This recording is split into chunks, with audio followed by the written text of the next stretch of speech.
What's up GQ? My name is Acer and this is my watch collection.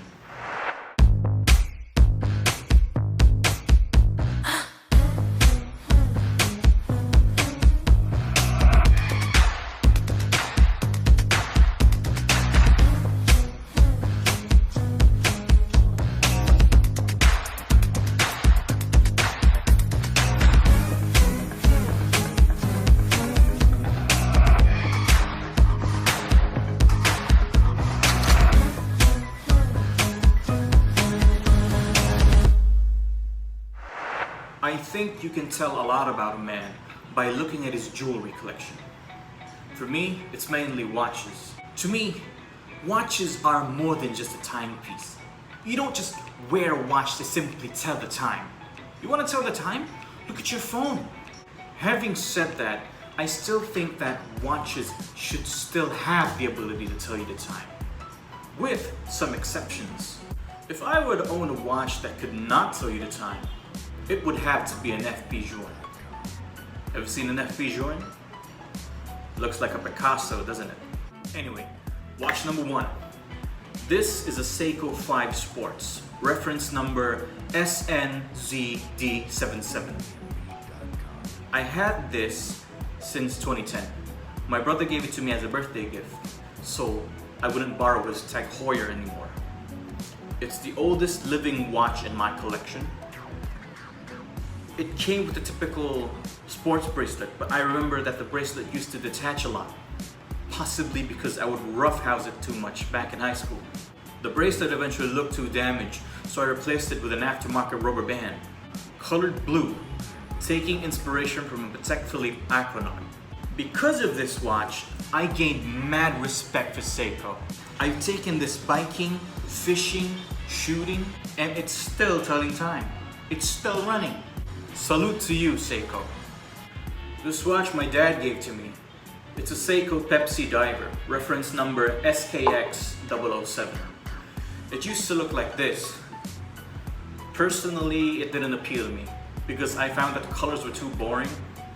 So I fitted it with an aftermarket Pepsi bezel and dial, as well as this aftermarket NATO strap that resembles the French flag, because I really hated the original black band. I have people who told me that the French NATO strap looked like the lanyard on a medal. To them I said, "You're dead to me." Here we have a Seiko Kinetic, reference number 83005, also from my dad. I wore it for a few years with the original stainless steel bracelet. But again, the color didn't appeal to me. So I fitted it with an aftermarket orange rubber band, taking inspiration from Dr. Mike Warshawski. Now I wear this watch for a lot of roughhousing. I wore it a lot when I went shooting because I like the orange giving the outfit a little pop of color. Up next is this Wenge chronograph, reference number 104310, which I got as a birthday gift from my dad as well. We were looking at watches in SM Cebu and we came across this one. And he was like, "Should I buy this?" And I was like, "Totally." I liked how the aesthetic sort of resembled the Bremont watch from the Kingsman movies. 3 weeks later, we were in the car and he says to me, he doesn't really like the watch. Would I want it? And I was like, hell yeah! At the time, the Kingsman movies were trending, so I really liked the idea that I had my first dress watch. This is a Tissot chronograph that my parents got me in my 4th year of college. Reference number T1014178. I actually picked it out myself.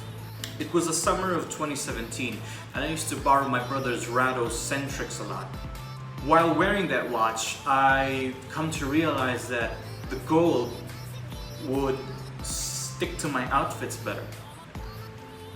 I like the gold better than I like my silver watches because it seemed to bring the outfit together. So from there on, I said to myself, I'm getting a gold watch. Fast forward to November of that year, and my parents agreed to buy me this one. This became my favorite watch for a while. Around early March of 2020, my friends and I got ourselves this. It's a fashion watch from the Love, Faith, Hope group. It has no reference number because again, it's just a fashion watch. Not really my cup of tea, fashion watches. The design is as basic as black and white because, well, it is black and white. Others say it's minimalistic, but you know what I think? I think minimalism is overrated. I think it's just boring. I actually had friends who told me that they preferred this watch over the other watches in my collection. And to them I said, you're dead to me. It's a watch, for Christ's sake. It's not meant to blend in with the other ingredients. It's supposed to add flavor. Anyway, purchasing this watch meant that 50% of the net proceeds went to cancer patients. Plus, my friends have matching ones, so really there's a lot of sentimental value in this watch. I wouldn't really sell it. I even added a deployant class, which I think makes it look better. In 2020, I had my 23rd birthday during the COVID era. My parents got me this. This is my dad's old Rado Diastar, reference number 636-03133. Unfortunately, when it was already mine, I discovered that the insides were already consumed by rust. I had to spend a great deal of money just to get it back up and running. In a way, this watch made me broke for a while. Also, during my birthday of 2020, my brother got me this. This is the Ingersoll Bighorn, reference number IN6108. This took over the lead spot as my favorite watch, putting my Tissot in second place. But it's a close race, just by the tip of the nose. I really like this watch because it has more complications than my other watches. This watch features 3 complications: a GMT, a chronograph, and a moon phase. Now this next watch I just bought myself at a Seiko retailer yesterday from when this video was filmed. So I was just browsing their selection, casually looking at watches. I was looking for a dive watch that would resemble the Smurf. This caught my eye. I asked the lady to see it, and as soon as I got a closer look, it was as if it was coming right at me, as if it was going to bite. This is a Seiko 5 Sports in blue, reference number SRP605J2. It's a big watch with a big band. I'm not usually a big fan of ridged style of bands, but for this one, it's an exception. I like to consider this my big boy watch because it is a big boy. 43mm case diameter. It's a big boy. The last watch in my collection is actually the first decent watch I've ever bought myself. This is the modern Seiko 5 Sports, reference number SNZH55 in yellow gold. Like I said, gold watches generally appeal to me more than the silver watches do. That's not to say I wouldn't ever wear a silver colored watch. Some exceptions include the Patek Philippe Nautilus and the Rolex or Seiko Smurf. This is my favorite watch in my collection as of October 5, 2021. The dial and the bezel just jumps to your face with that all black. When I was choosing this, it was between this and an old gold diver.